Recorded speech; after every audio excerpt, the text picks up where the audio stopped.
အခုကတော့မမဆိုင်ရောက်နေပါတယ်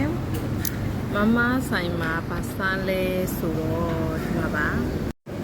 ဒါကတော့မလေးရှားကမမဆိုင်မှာရောင်းတဲ့နာစီကိုရန်ပေါ့နော်နာစီကိုရန်ဆိုတော့ထမင်းကြော်သူ့ရဲ့ထမင်းကြော်ကဒီမှာ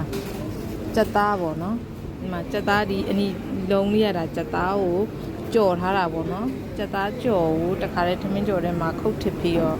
ထည့်ပြီးတော့ကြော်ပေးတာပေါ့နော်ပြီးတော့ဒီမှာကြက်ဥတစ်လုံးနဲ့ပြီးတော့ဒီမှာဒါက orange juice ပေါ့နော်ဒါက orange juice ဖြစ်ပါတယ်ဒီမှာပေါ့နော်ပင်အရှိမတော့ပင်လေးကပန်းလေးတွေပွင့်နေတယ်သားရတယ်ဒီနေရာလေးကဒါကတော့အမ်ဘန်းမှာရောက်နေရပဲဖြစ်ပါတယ်အခုကတော့အမ်ဘန်းမှာပေါ့နော်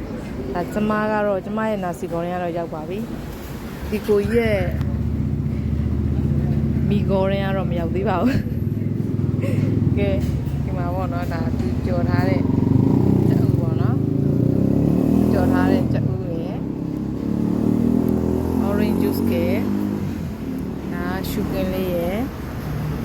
ဒါကတော့ပုံဝင်ချက်အနေထားတော့ဒီလိုမျိုးလေးပေါ့နော်